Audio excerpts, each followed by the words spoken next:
Hi, today I'm here to whine about structures in Minecraft. So I flew over 2,000 blocks in each cardinal direction in versions 1.20 and 1.4.3 to confirm a suspicion I had that the modern game has an issue with structure abundance. It was far worse than I expected, by the way. What I discovered after flying through 10 different worlds, which by the way was over 80,000 blocks per version, was the following. In 1.20 I discovered 21 broken nether portals, 36 shipwrecks, 17 ocean ruins, 17 villages, 2 pillager outposts, a mine shaft, 2 jungle temples, 1 trail ruin, 5 ocean monuments, 2 of which are right next to each other,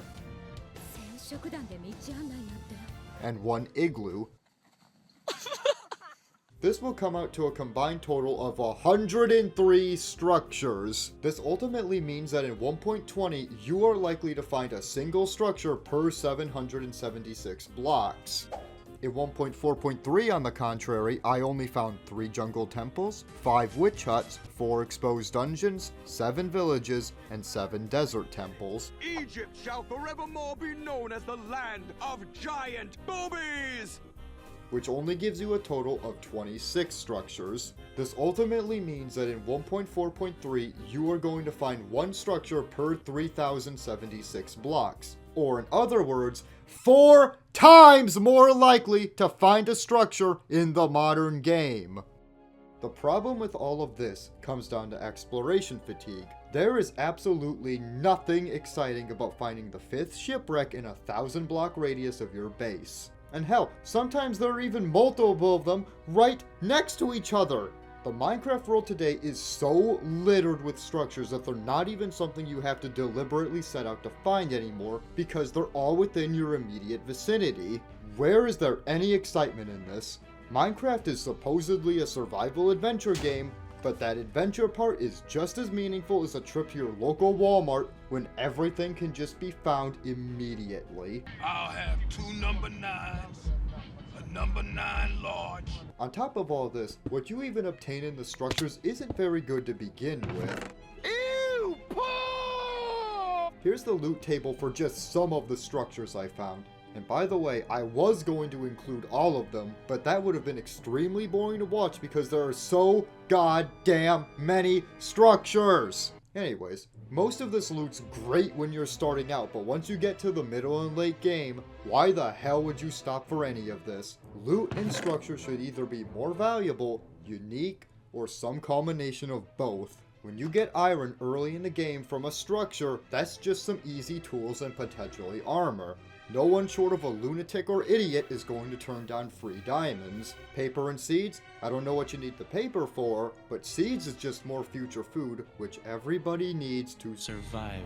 However, once you finally get fully kitted, none of this makes sense to just go out of your way for. What the hell is this? Structure, loot, and structures should be something you deliberately set out to find well into the late game. Now, was the loot you'd receive any better back then?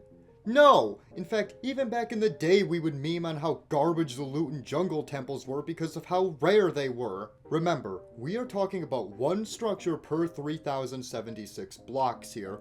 Now, do not get me wrong, in a way the rarity was kind of exciting. You had to actively seek out certain biomes to find certain structures. The sense of adventure was there because you knew only some jungles had temples, only some deserts had pyramids or villages. For what you didn't receive in loot, you would get in a sense of adventure and excitement. However, the novelty does wear off over time. You can only find so many piles of gunpowder, bones, and single diamonds before it gets boring. The same problem from back then still affects the game today, which just means this isn't a problem with modern Minecraft. This is a holdover issue from when the game was far younger. You raid structures because you want something. Ideally, that journey would be rewarding because what you get from the adventure is worth it. That is not the case in older versions of the game at all. Now, I believe the solution to this predicament is actually fairly simple. Make most structures rarer and buff the loot. The sense of excitement in finding something back in 1.4.2 cannot at all be replicated in the modern game. It is simply too easy to find broken nether portals, shipwrecks, and villages. The world of Minecraft is at its best, in my opinion, when it feels lonely. Coming across any signs of life that this world was once inhabited should feel special. Welcome to the moon, senor. Now, of course, COVID isolation can only carry you so far. What you're getting from these structures should make the journey feel rewarding beyond just, hey, look, a village! Having more useful and better loot is one thing, but I think we can go a step further. Unique loot. As I touched on in my last video, Minecraft wastes a lot of potential. The armor trims are a good small step in the right direction for something that's structure unique, but we can do more. I'm just spitballing ideas here, but what if shipwrecks had unique swords you couldn't craft because they were used by seafaring ancient builders, rest in peace MatPat, and the technique to make them was lost to time? Similarly, you could get some unique brewing items from desert and jungle temples that further enhance potions. Do you want an ingredient that makes a single potion usable 3 times? Well, you gotta find some monkey item in a jungle temple to get that. Did you find a broken nether portal? Well, congratulations! You just found a long forgotten piece of equipment with special properties that was left behind by pigment invaders centuries ago. A firebender you shall be. The potential to bring back the lonely feel of the game and enhance the excitement of exploration is there. Mojang just has to try a little bit harder and focus a bit more attention to their pre-existing features. If you want to watch my video on that, you can click the video on the screen. And also, like and sub while you're here, you made it this far.